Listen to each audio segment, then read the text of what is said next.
Good morning, everybody. Hope you're having a lovely Tuesday.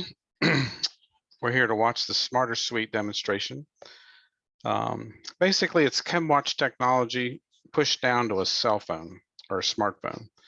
You know, smartphone is truly probably the biggest revolutionary device of our times. You think about everything it can do. Why not help you better manage your chemicals and help you be compliant? And we're going to also show you how our application can help you with your inventory requirements. So it's kind of a double solution, inventory management and compliance. We got a big team with us today. Tom Hassey, my usual partner in these presentations, will be assisting me on the presentations. Myself, I'm Paul Benbow. And then behind the scenes answering questions, we have three members of our tech team, Simon Vila, Augusta Brindley, and Tiffany Gersper. So they'll be behind the scenes answering questions. If you have any questions, please use the question chat box, and then somebody on our team will answer them during the presentation. If we don't answer them during the presentation, then we will send out an email with the recording of this event, the PowerPoint, and all of the questions answered. So there will be a follow-up email that's very thorough. Very quickly, many of you have seen this slide before, so I try to keep it as short as possible. Been in business 32 years. We are a market leader. We have 5,000 customers globally. We are an international company. 6 of the top 20 Fortune 500 companies have our product. We do have 21 offices globally. The U.S. Center of Excellence is in Nashville, Tennessee. We have 4 offices in the U.S. What sets us apart from everybody else is we have really, really good data. This data has been accumulated by experts. We automate SDS updates, so you don't have to keep your books current anymore. We do that for you. We automatically classify your SDSs, so you know right away what your classifications are, what's important, what you should look out for. We do have APIs. This is very robust, so a lot of people will use our data, and they'll just push that data into an existing system. Our in-house team of database guys and IT guys, we don't farm any of that out. We have internal team, and our entire package, including the smartphone app, was all written from scratch by our developers. So we didn't acquire anybody else's technology or company. Every line of code was written by scratch. We are Oracle based. We run on Amazon Web Services. We are .NET, so everything's done right. And you'll see during the presentation that we never really have to copy any data anywhere. The application's so well written that all the data is always available. We reference over 3 million chemicals. We support 47 languages, and we are 90 countries. So Tom, you want to take it away? Thank you, Paul. Good morning, everyone. I see someone has their hand raised. You can see it now, correct? I can see your screen, yep.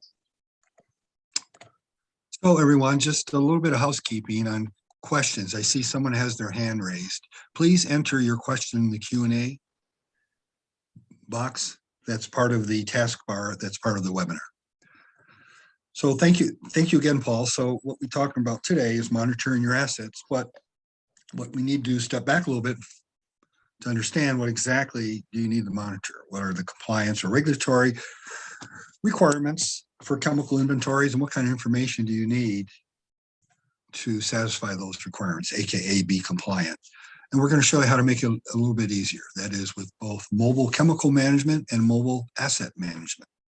Chemicals being more on the SDS side of the world, risk assessments, asset management being more of the container management via barcode scanning. And then we'll have a Q&A. You have the questions, we'll have the answers. So why do I need chemical inventory management? Well, keep your team safe. Obviously, as we just discussed, you need to meet regulatory requirements around specific materials, obviously the hazardous materials, and this helps, let's say, enables your process control, that is the control of your operations. Who do you need to notify regarding your chemical inventory? Local regulators and local fire departments, or emergency planning committees would be another one.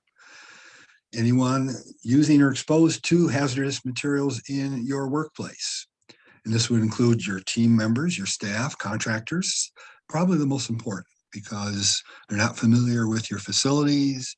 They don't know what you have out there. Temporary staff and contractors tend not to be chemists, especially for facilities maintenance. So you got to really focus on them in terms of the least common denominator when it comes to your HAZCOM efforts. Visitors, obviously very important. And we got to keep an eye on management, make sure they don't wander in some hazardous areas. So who's responsible for inventory management? Businesses that are using these chemicals. That is manufacturing, using, or supplying these materials. Designers, manufacturers, installers, and suppliers of the substances, or let's say tooling or structures, facility structures, and of course, employees. It rests with the employee. The right to understand, the right to know, all focuses on enabling the user or the worker exposed to the material or using the material to be aware of the hazardous chemicals in their workplace. And what we're here to do, we being as a software supplier, but you as management, is to make sure that they have, let's say, the signage and the tools so they are aware, not just of what's out there, but what to do. So what information is important really falls into 6 categories around chemical inventory management. The SDS, of course, signage, labels, hazards ID, managing those risks, notification of hazardous chemicals, creating, managing both a chemical register, but also a manifest. That is a list of your hazardous materials, and then the waste reporting of your hazardous materials. So safety data sheets, we all know and love these. You got to make it accessible to the worker. Number one. So, so legally, it's got to be provided by the manufacturer supplier of that material. Got to have a local company listed. Got to have an emergency number. Most importantly, in terms of right to understand, it needs to be easy to understand, very precise language. And needs to be in a local language. It needs to be current. That is updated at least every 5 years, or as soon as there are changes to formulations, classifications, or regulations. And when these changes occur, or we'll say the 5-year update, the revision or issue date and reversion number needs to be updated. And what's required for hazardous chemicals on the safety data sheet is all physical hazards have to be listed, as well as all health hazards. What many of you see on the safety data sheet as 311, 312 information. In terms of supporting Sarah, excuse me. Signage and labels. Maintain appropriate signs and labels in the workplace. Alert everybody to the presence of hazardous chemicals. For instance, visitors. This should be on the review material in the lobby where you have this stuff. What does the markings on the walls mean in terms of signage or the floor? Identify the hazardous goods that are present on site. Obviously, labels and signage again. Identify hazardous chemicals that are stored in bulk. And ID areas where significant quantities of said hazardous chemicals in packages are being stored.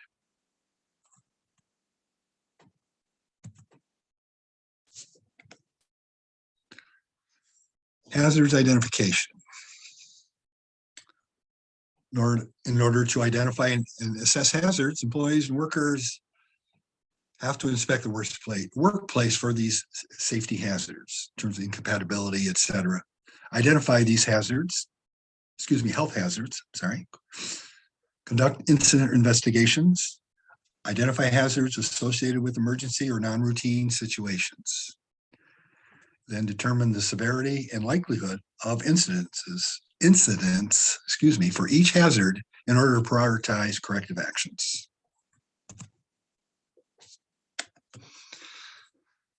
Managing the risks. Need to manage health and safety risks associated with the use, handling, creation and storing of hazardous materials in these workplaces. So you identify these potential hazards that increase likelihood of undesired effects, let's say it mildly, eliminate the risk so far as is reasonably practical. That is, you have a business model to support. So the ability to eliminate risk may not be practical. So the incentive or the drive needs to be minimizing risk as much as possible. And you minimize risk effects by implementing and maintaining control measures.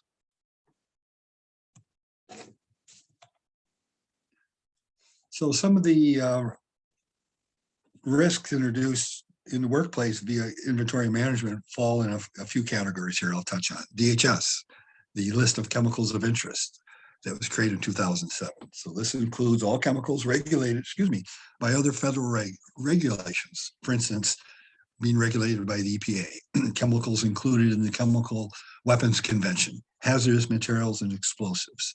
And the security issues that DHS wants to keep an eye on or have you notify them of related to these hazardous materials fall in three areas: the release of this, the theft, or sabotage.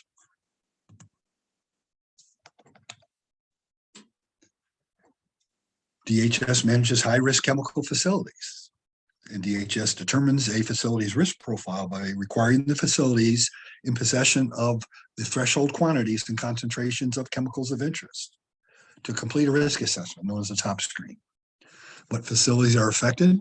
Chemical manufacturers, places where chemicals are being stored and distributed from, energy and utility locations, agriculture and food, paints and coatings, explosives, mining, electronics, plastics. Oops, sorry. And I have another one at the bottom that I can't see. I do apologize. Let me get out of screen save here, or slide share. Maybe I can see it.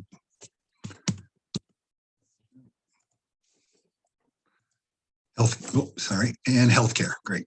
Glad I got to that.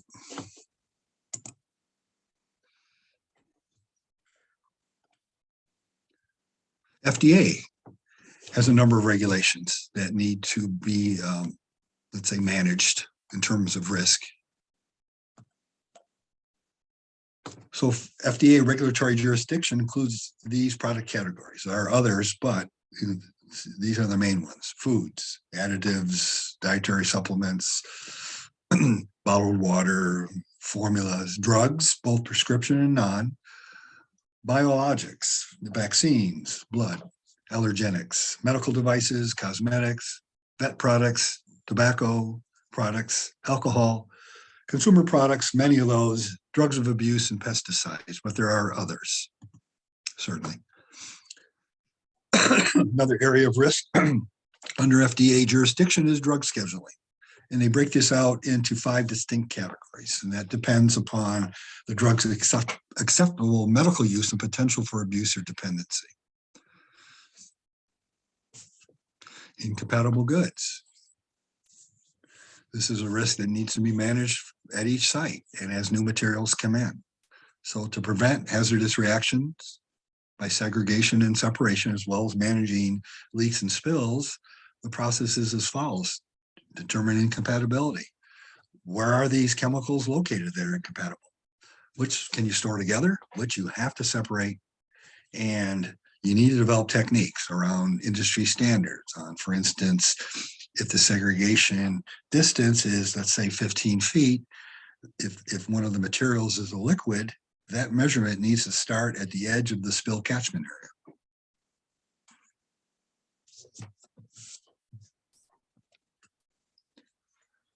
Hazardous chemical notifications.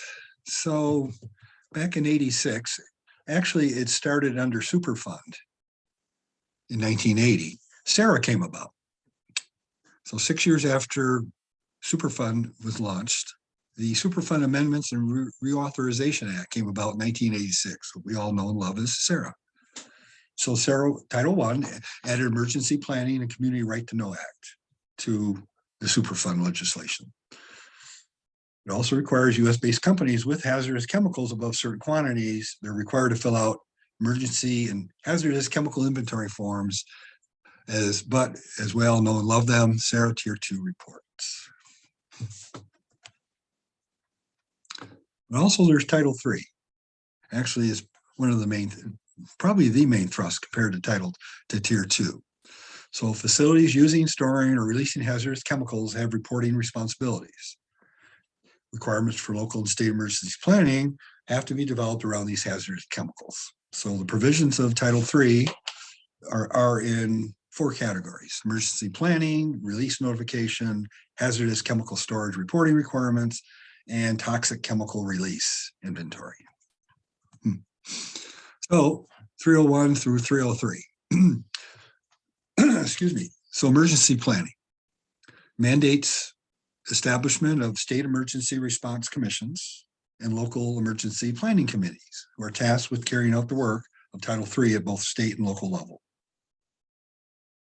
Section 302 says these are one-time reporting requirements for facilities with extremely hazardous substances that are in excess of the threshold planning quantity. And then 303 requires the local, local emergency, actually I got a typo in there. That's supposed to be a local emergency planning committee to create regional emergency spot plans for facilities covered under 302, the extremely hazardous substances facilities. These facilities are required to provide the local emergency planning committee with the name of the facility emergency coordinator and any necessary info for the planning committee to develop plans. 304 is the emergency release notification and storage requirements in this section here. So 304, if accidental chemical release exceeds a minimal reporting quantity, facilities got to notify the, the state emergency response commissions and the local emergency planning committees and the local fire departments and the National Response Center.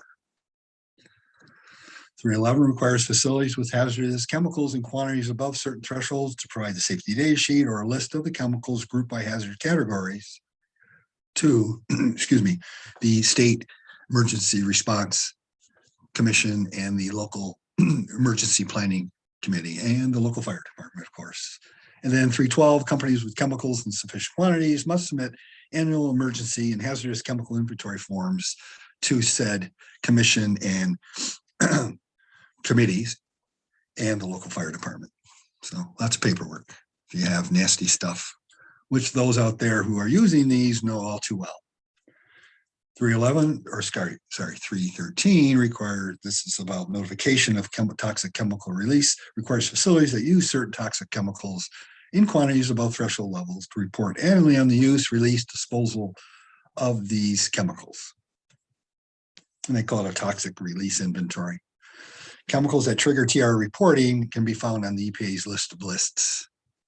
And then 313 is the toxic release inventory chemical, we'll call it thresholds, 25,000 pounds if it's manufactured or processed, 10,000 pounds for everything else. The exceptions are materials that meet criteria for persistence and bioaccumulation. Not sure exactly how those would be defined. Chemical registers and manifests for hazardous materials. So these out there, we'll call it, you'll see the terms register and manifest sometimes used incorrectly. So let's clear the slate. What's a chemical register? That's a list of all chemicals being stored, handled, or used at your workplace. You got to have SDSs for all these, and it's got to be readily accessible and kept up to date. That is the register itself, the list. A manifest, that's a list of all your hazardous chemicals that are being stored, handled, or used in your workplace. It's actually a subset of your register. Again, this register needs to be readily accessible, and the manifest is part of the register. So actually, I should say chemical manifest needs to be readily accessible and up to date. So again, this is to highlight the differences between the two. And I do know there are SDS management software companies out there. There's a mix of offerings in this area. For us, our system automatically does this. We have intelligence behind the ingredients of said materials, and our system knows what's hazardous and what isn't. And you're able to create, we call them manifest lists.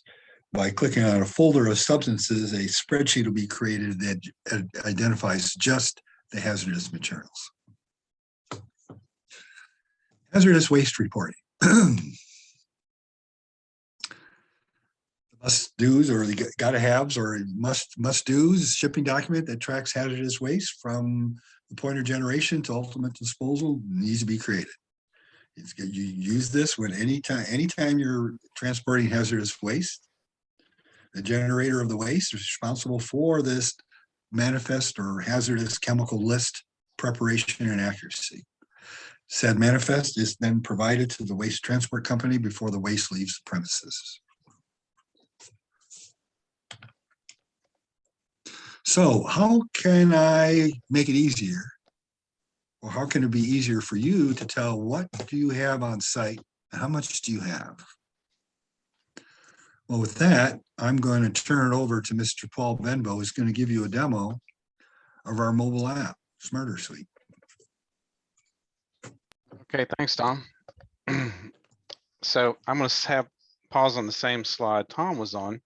And I really want to talk about how we can use the smartphone and our app to basically make all that information Tom was rehashing, all the stuff you got to keep up with, everything you have to do in your job. How do we make that easier for you? How do we make you more productive? How do we make your life better? And that's kind of a nice segue into the smartphone app. So our goal is to basically help you with a smartphone. So on the screen, there's a smartphone. I'll be showing a lot of these features to you live. But at the end of the day, you know, it's a mobile application that helps you perform all your chemical inventory, risk assessments, SDS viewing, emergency response documents, everything on the go. And you can scan, track, and manage your inventory and assets as well. So there's kind of two systems we're going to talk about. One is, you know, SDS management, compliance, kind of looking at your SDSs, keeping your workers safe. The other part of our system is a barcode inventory scanning, georeferenceable. It can do a lot of things for you because it's a barcode RFID container tracking system with, you know, the database behind it. So I'll separate these two demos. So first I'll talk about more the SDS pieces. The second, I'll talk about actually Sangeetha. We'll talk about the inventory control. So kind of as I said earlier, you know, we do support RFID. Zebra and TSL are supported. We do support geotagging, so you can use the phone's GPS to allow you to geotag things. We have the ability to scan barcodes of the camera on the phone, so it can register the container details, and it can associate the vendor SDS with that container and present that to you. We can scan a QR code using the camera and display the SDS of that product or material. And importantly, the system can work offline. So you can download SDSs into a folder. So if your phone is going somewhere, maybe you're in a factory with a lot of metal and your phone just doesn't work there. Maybe you're out in the field somewhere where there is no cell towers close by. You know, all these things have been taken into account on Smarter Suite. So as we kind of roll into the demo, you're going to see that we, you know, if you've seen a Chemwatch presentation before, we have our gold documents, which are reauthored documents. We have a huge database of vendor SDSs, I think 50 million now. We have a mini SDS, which is like a safety card. You know, it's something that we can quickly bring up and allows workers to see everything they need to know on one piece of paper, PPE, safe storage, emergency response, things like that. Our Cobra is our risk assessment module, so you can actually do a risk assessment module on the phone. So while you're there, you can click the chemical that employee is using, their activity, and it will tell you what the risk assessment associated with that would be and generate a report that you could look at later or share. We do have emergency response documents, such as what PPE to use, what to tell the doctor, what first aid you should do, things like that. And a new feature is we actually allow you to print labels. So if you can either print the label from your phone, my daughter bought a little $100 Brother printer the other day and it allows her to do that. I was shocked, but you can create a PDF on the phone and forward the PDF to somebody and they can print it for you. So it's possible to actually do labels. And what we're doing is we're leveraging our cloud-based app, Chemwatch, and we're just giving it another vehicle, a smartphone, iOS or Android, to access the data, work with the data, push the data around, provide data. So everything you can do from your desktop, except for authoring an SDS. We don't have that available yet, but everything else you can do on the phone. And the phone is also a little easier for people to kind of, learn to use. Everybody knows how to use a phone. So many times we'll say, here, the phone might be an easy way to solve this problem. You can search and browse. You can work with your inventory. You can reconcile. So if you're just looking for an SDS, be it in your local inventory, or you want to search our full database, that's possible with the phone. And like I kind of mentioned earlier, RFID supported geotagging, offline mode, search by QR code, folder by folder loading, and downloading documents. So without further ado, let's go ahead and get into the demo.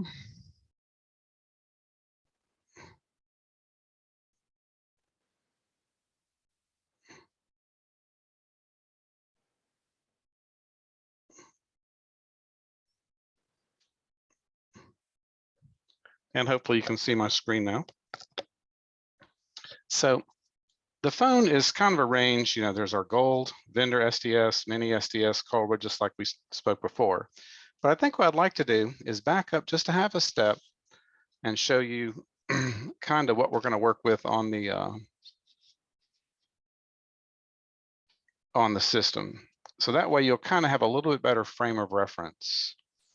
So let me go back to here and go back inside Chemwatch. So now you should see Chemwatch. So in Chemwatch, we have the ability to, look up SDSs, arrange everything in folders. So today I'm going to be working with this folder, and it's called AR Demo Folder. And if I click on that AR Demo Folder, you'll see we have several SDSs in that folder. This Loctite is a chemical I was playing with last night when I was preparing for my demo. So if I click on Loctite, I can see the vendor SDS, and then it presents me with that document. So this is pretty straightforward stuff in Chemwatch. I can also go back and say I want to look at the gold SDS for that because it is available. I can click Loctite and it will give me the gold SDS for that product. And it's got a render because it's actually building this document on the fly. So it's taking all the current regulatory data that's required. It's taking the chemicals, their ingredients, it's mapping all that through the database. It's putting it in the US format and converting the document to English. So a gold SDS has the ability to do multiple languages, multiple country formats. So in this case, US English. The mini SDS is a very small document. Like I said, it's a one-page kind of a safety card, if you will. You can convert this to any language, well, 47, I shouldn't say any. But if you need it in Mexican Spanish, click of a mouse, a one-page SDS in Spanish. I'll go back to English since that's a little better for me. So if I go back to English and look at this one-page document, we've actually had a lot of companies buy our product just for this one document because they would give a worker, 14-page SDS for the 8 chemicals they're using, 100 pieces of paper blew through a laser printer, eating up the toner cartridge, and the employee looks at it and drops it in the trash. With a mini SDS, you give them 8 pieces of paper, and it has everything they need. So here's the respirator, tells them exactly which respirator to use. Safe storage, gives them the hazard codes, first aid information. It's color coded to the highest hazard rating. So this is just a great document. People love it.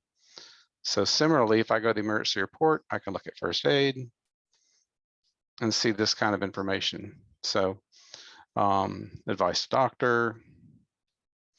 So this is kind of bread and butter stuff we do in Chemwatch all the time. We kind of take it for granted.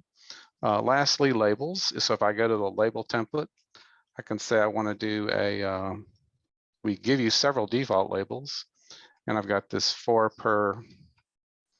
So if I click on that, whoops, click on that label, then it'll actually generate that label. So it's like a secondary label. So I have my ingredient, I have my SDS, and then I want to pour this into a smaller container, and I need a secondary GHS label. Just like that, Chemwatch can create that for you.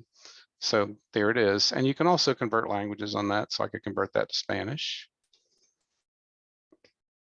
And I can print, download, share at any time. And I can do the same thing on the phone. So anytime I'm in the phone screen, I can do this as well. So it's possible to do that. So, okay. So as part of my demo, what I want to do is I want to take this AR demo folder, and I'm going to drop WD-40 in there. So I don't have WD-40 in there now. So I'll simply say I want to search on WD-40.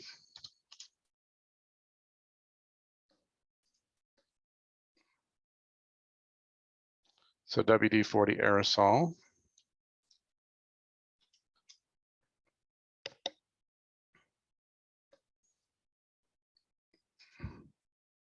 Whoops, I need to get back into vendor SDS.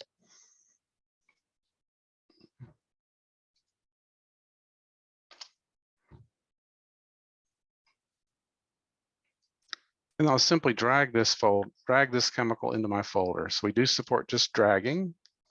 And I've dragged that chemical into that folder. So now that location has access to WD-40. So there's WD-40 at the bottom. So now I'm going to switch over to the phone so you can see the phone presentation. And this all kind of makes sense, I promise. So let me switch to the phone now.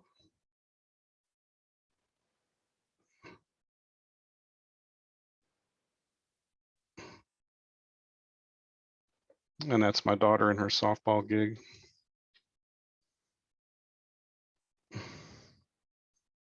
So here we have the same options. So I can find a gold SDS, a vendor SDS, a mini SDS. I can do emergency response or a risk assessment document. I didn't show that as I kind of went through our system very quickly. There's our emergency response documents and our labels. So everything I could do on the screen and main Chemwatch, I can do on the phone.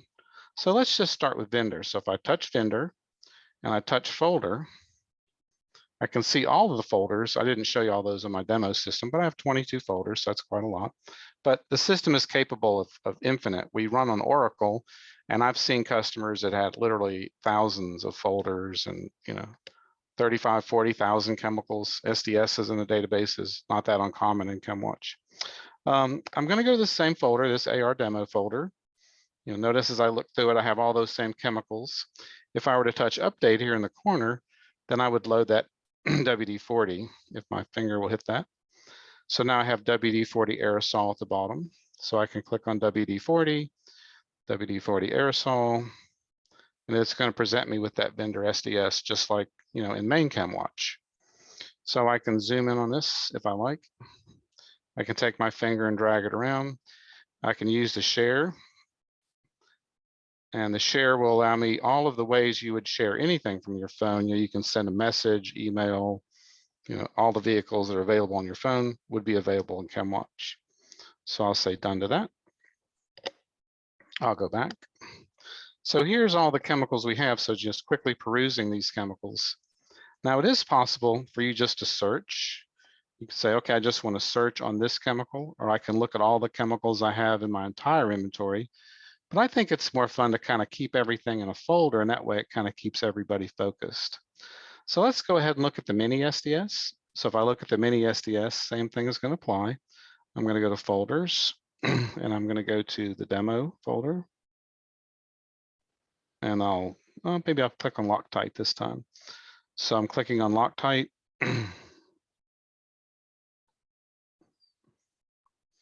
So here's a mini SDS for Loctite. It is possible to change languages. I have to go to a different part of the phone to change languages, but that is possible.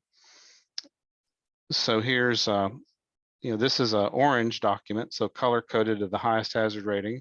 But once again, from my phone, I see that same information of, which PPE to use, safe storage, first aid, emergency icons, the placards, all the information I would need. So let's go back one more step. So let's go look at emergency response documents. So if I go to folders, so this should all look very familiar, just like what I showed earlier. It's kind of the same information. We're just, pushing it down to a phone via our app as opposed to pushing it to, your web browser. And in many ways, I think this is a simpler way to use our system for the end user because everybody can use their phone. So here again, I'll be looking at same Hinkle Loctite, and I want to look at a PPE report. And then the system is going to generate that PPE report for me.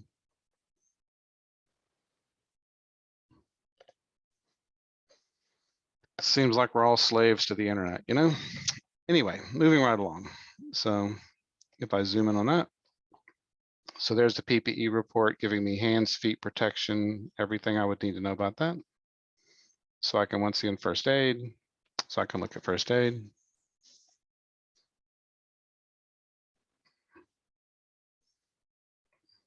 Beautiful, huh?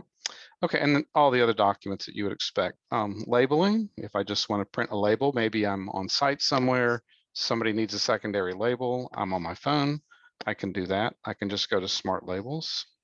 Whoops. Oh, some have to be in online mode. So I wanted to show this in offline mode, but labels is kind of the same as it worked on the computer. You basically click a template, you have a chemical selected, and it basically populates the information, and then you would just share that. So as much fun as it would be to show it on the phone, it's really not that exciting. I'm going to touch on Smart Cobra. So this is a risk assessment. Our risk assessment module is unsurpassed in the industry. We have the best data. We feed that excellent data we have into our risk assessment module on the desktop or on the phone. And then we take that information and allow you to run a risk assessment report. So once again, I'll go to folders. I'll click on the demo folder. And how about the Loctite? Oh, I did that one earlier. Oh, that's okay. This one, because I've already done it, I can unlock it. And then I can work with this chemical, or I can create a new one. But let me create a new one. That might be more fun. So no, I don't want to save that. And let's go to,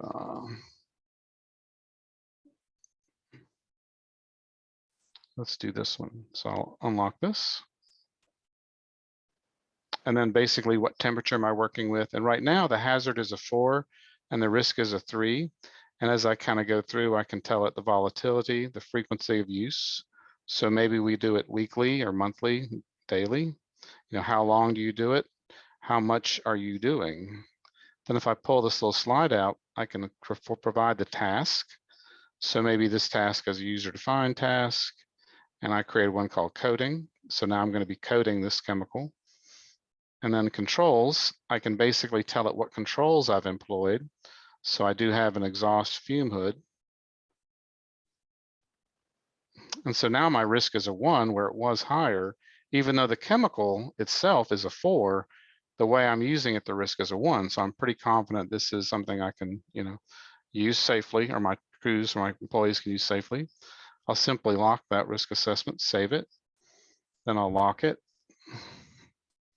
And I can look back at my risk assessments. If my finger would hit the button. Okay, so when I'm in my risk assessments, I can see the green checkbox letting me know that one's been done. So if I click on that one, go back into it and run the report. I need to get smaller fingers or a bigger phone screen. Clicking on the R button.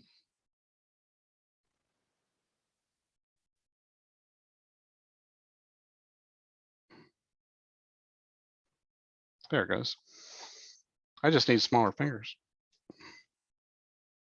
So now it's downloading this risk assessment report that the system has created. Once again, I'll zoom in and we can look around and it's showing me the chemical, the BASF.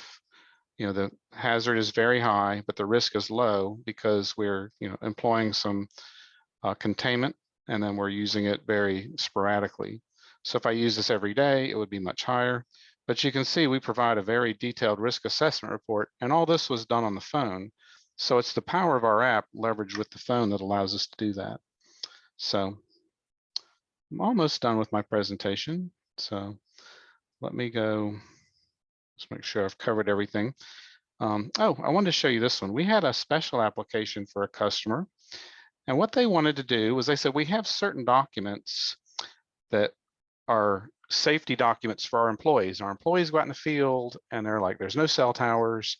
There's no way to access this information. So what we did is we took and actually created a folder for them and we put safety documents in there. So although traditionally we would store an SDS, in this case, what we did is we actually had a document that they wanted stored. So this could be any kind of a safety document you use within your company. And then we can simply put that into our system. And then we allow you to offline archive that or offline store it.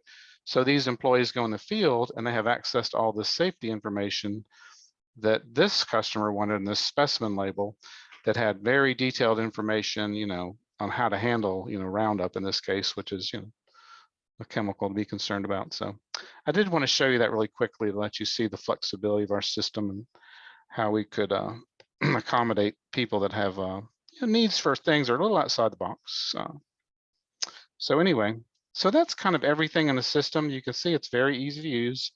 I just simply touch on what I want. I go to that folder, everything's there, and so it's a great system. Now, what I'd like to do is switch over to and show you the recording of how we work with our inventory system. So let me show you that.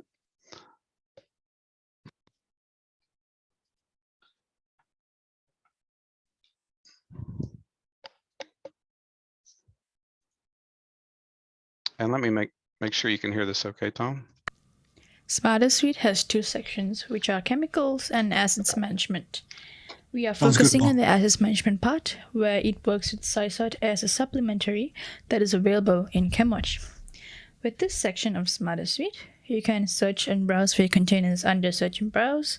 You can add your containers, conduct your transfers, and delete your containers under Inventory, and conduct reconciliation of your containers in Reconciliation. Now let's look at Search and Browse. Here, you can search for containers by material name, catalog number, part number, vendor, barcode, cache number, and cache number ingredient. And you can also search for your barcodes as well by clicking on the handheld scanner and typing in your barcodes, or connecting your device to a handheld scanner, which can input your values in there. Have to select barcode first for that. Or you can use your device's camera, like so, just to scan your barcodes in. You can also browse through your folders to check which barcodes or containers are in that folder. Like this is empty, and we've got like so. If you click on one of the containers, you can see its product details. If you swipe to your left, you can see 3 buttons. You can edit your product details in the first button, get the SDS of the material in your second one, like so. And the third button functions for you to download your container history for that container. That's it for Search and Browse. Now we go to Inventory. In Inventory, you can add your containers, you can do transfers, and also delete your containers. Now, let's add a container. Before adding a container, we have to select a location for the containers to go in that location. So we've selected Bulk Factory A. The owner, you can select an owner if you like. I select admin, which is me. Now you've got active. So now I'm going to input a barcode that I have with me. It is called clamp. So I'm going to use the phone camera or my iPad camera to input this barcode that I have right here. It's already scanned. Click on done. That's already there. We click on the barcode that's created and we edit the details to edit the container. We will edit here, clamp. I can also link an SDS here so that my other fields are auto-filled by searching in the full database.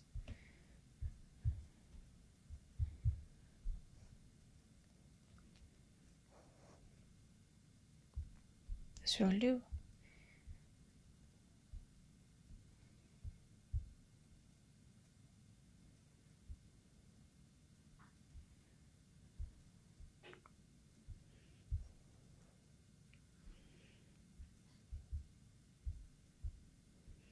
That's all filled. If you have Sarah info, you can also fill in here, and additional info such as radioisotopes and biological containers can be edited as well if your container is as such.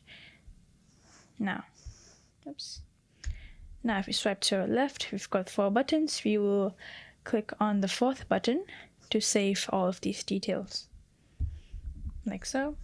That's registered because you've linked an SDS to it. Now, to send this container to the server, you'll click on the synchronize button, which is located on the top right corner. top right corner of the screen. Oops. Now the container is created. You can send this container to the server by clicking on the synchronize button, which is located on top right corner of the screen. That looks like a clockwise button basically. Just click on that. That is done. All sent. To conduct a transfer, you'll have to be in the location that you want to have your containers in. Let's say I select bulk factory B and I add in the same container that I've created earlier using the phone camera. Scanning that again. Oops, sorry. Scanning. It's right here. Let's get. Now it'll show me this window. I'll say yes because I want the transfer to occur. Once I click on the clockwise button on top of our screen, that should send it to the server, and now that is in the same folder that if we have selected, which is block factory B. Now let's say we want to delete that same container that we've created. We are going to scan that container. Before that, we are going to activate remove mode and then select on the scanning like so. And if we send this container to the server, it will be deleted. That's done. That's how you conduct addition, transfer, and deletion of containers in inventory. Now we head to reconciliation. Reconciliation is where I can reconcile containers in a set period of time, which is what we offer is a month, starting from the time that you're starting to reconcile your containers. So let's click on that. We will select the location to reconcile the containers. Let's say bulk factory A, for example. And we select today. We've got some containers here in bulk factory A. You can see there are some statuses.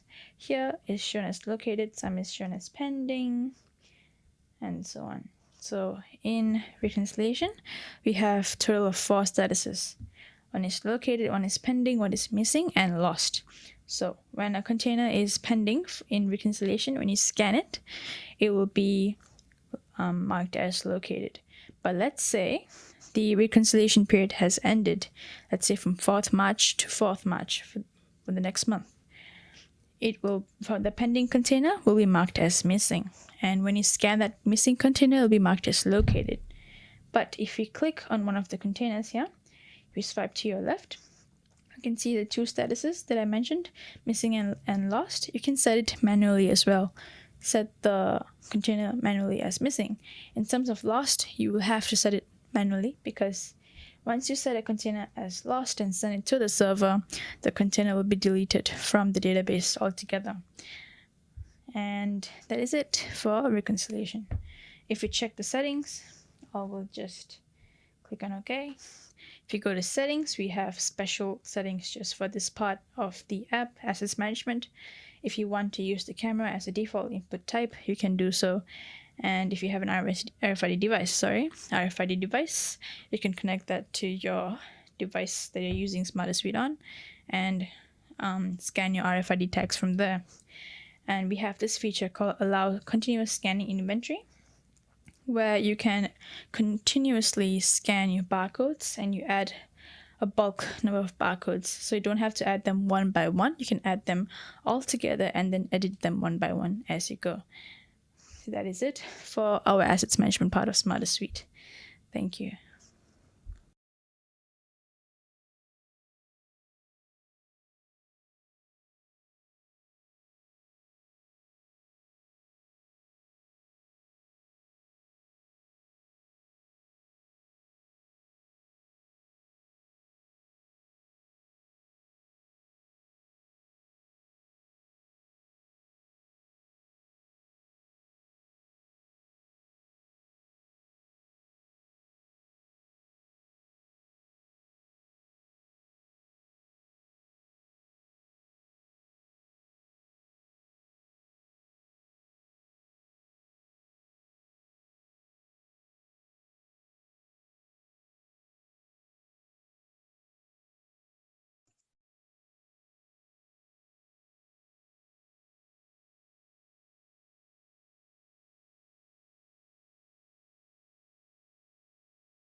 Hey, Tom, if you are speaking, you are on mute.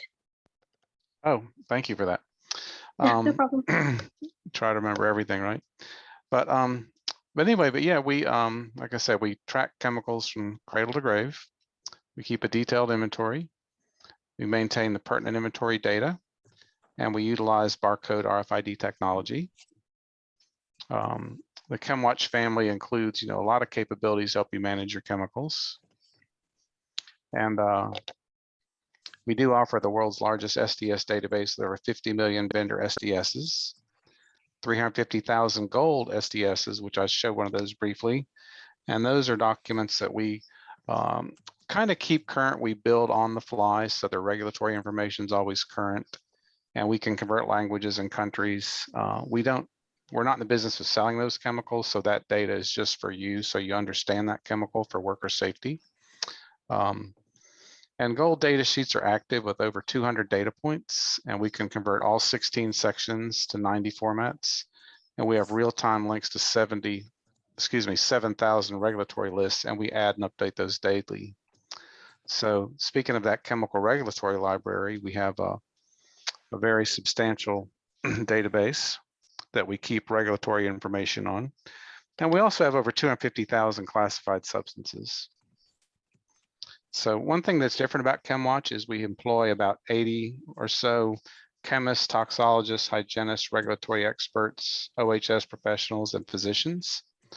And we author about 5,000 SDSs a month. We started off authoring SDSs as a company.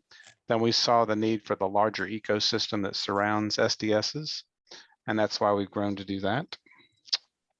So we have authoring ability. So if you need documents authored, and we have an excellent authoring tool, by the way. We didn't talk about that today at all. But if you need SDSs authored and you want us to do them, we can do that. Or if you want to do them yourself, we have a tool that allows you to do that. So chemical management, everything is a plug and play module. So our system can be very modular depending on your needs.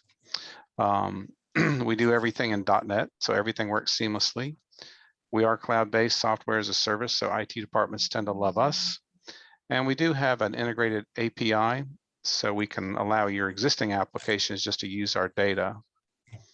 We do offer 93 countries, 47 language support.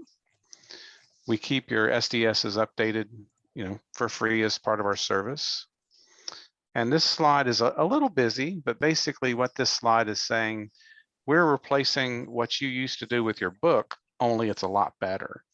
So we take your list of chemicals, we'll put them into the system.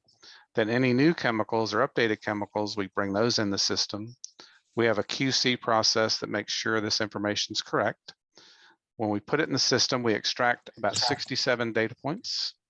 Then we bring our information in to be reviewed by our scientists. And once they say it's good, they bless it, then it goes into our database. And once it's in our database, we have that information, be it a vendor SDS or our Chemwatch Gold SDS, we can produce secondary labels. Because in this phase, we extract, like I said, 67 to 70 data points. That allows us to take this raw data and extrapolate that into a secondary label or a mini SDS or a safety card. We can push this data into your systems. You can run reports on this data, and we keep all your SDSs current, much like you would expect. So if you have a chemical used in multiple locations back in the days of the book, you'd have to run around each book and change those pages out. We do that automatically. And all this is free of charge for our customers. So this is all part of the Chemwatch service. So as I finish up my final few slides. So here is the 70 data points that we extract from SDSs, and GHS enabled us to do that. So now we extract this information into our database, and that's how we're able to push that information into a secondary label, things like that. We do employ web crawlers, so we buy time on our Amazon servers, and then we have web crawlers that go around to places we found SDSs in the past and harvest those SDSs. Then we use artificial intelligence to look at the SDS to see if we already have that one. Is it more current? If it is, we automatically put it in the system and you get notified there's a more current one. So we basically are always on the hunt for SDSs. Because we extract the data, we can actually run a compare report. So we can tell you the one that you have has this information, and the one we just downloaded has this information. And because we do data extraction, we actually highlight the changes in red to make it easier for you. So you can look at the old one and the new one, and then quickly understand what has changed on this new SDS. And the only reason we can do that is because we extract 67 data points, and we have better data than all of our competitors. So we are different, we are better. We also have ingredients. So if you have the ingredient of, your WD-40 has ingredients, we actually map those ingredients through our database. So because we're an authoring company, if WD-40 has a component or a constituent chemical, we would map that through and let you know if that has regulatory concern or regulatory points of interest, where you store that chemical. So even though WD-40 may not be on California Prop 65, if one of the constituent ingredients is, then we can tell you that in our system because we map that data through to ingredients. And we're the only company that does that. I talked about the Smart Suite application. Another thing we have is an offline archive where you can basically go in our system and create a zip file. It's basically 2 folders and index.html. You simply double click on index.html, and it allows you to have an offline archive of all your SDSs, be it vendor SDSs, gold SDSs, or mini SDSs. So this has been a great solution for people that just want something very simple. It can run on a tablet PC. Maybe we should do a webinar showing this, but this has been a great solution for a lot of people. It's simple. So I guess I'm just finishing up, and I've got 3 minutes to spare. So how about that? But our team at Chemwatch appreciates everything you did for us. I mean, attending today, and our team members in the background. So Tom, do you want to open up the question and answer while we discuss the next webinar? Sure. We have about 10 questions put forth. So rather than read through them, let me just capture the essence from a few of them with a few statements. One, go to the Google Play or Apple Store to download Smarter Suite. If you've had Smart Suite before, uninstall it and load up Smarter Suite through Google Play. Another is your password, username, it's the same. If for some reason it gives you an issue, not letting you log in, and you follow those first 2 steps, in the Q&A, there's coe@chemwatch.net. Send them an email and they'll help you out. I did see a few questions around just sorting through the materials. For instance, barcodes. Can you use your own? Yes, but you need to use our barcode scanner called SISA to enter that container with the barcode and its SDS. That permutation needs to be identified. So you need to scan the barcode in our system so it knows what's behind that barcode. I saw something on, can you search on flammable? And the idea is, well, in our system, you can search on UN number, hazard rating, R codes, DG class. But we have a tagging feature in the SDS management tool in Gold FFX where you can tag ingredients of your materials by specific properties of interest. UN number, regulation, could be a CAS number, could be an H code. But one of those tags, we'll call it, is something called chemical family. And within chemical family, you can select either flammable liquid, flammable solid, flammable gas, etc. So then you can filter your materials based on that property of interest in your collection, but you can't search on flammable liquid. Okay. And I think that kind of captures at least the essence of the questions. There are others. We will answer those and send out the Q&A to everybody, along with the slide deck and the link to the recording of today's event. Okay, great. Thanks, Tom. Our next webinar, we know it's going to be April 19th, and we're kind of open at this point. If there's something you'd like us to cover, let us know. Just send Tom or any of the Chemwatch team, myself, an email. We'll send out the follow up with the information, the slide deck, everything Tom mentioned. You could reply to that or whatever, but just let us know what you think. But we'll come up with something. We'll send out a notification of what our next webinar is, and we hope you can join us. And that being said, our final slide. And Tom, you have anything to add before we close this up? No, I don't. Thanks, folks, for attending today. Have a great day. Yep. And thank you for attending, and thanks for the rest of the Chemwatch team helping out. All right. Y'all have a good day. Bye-bye.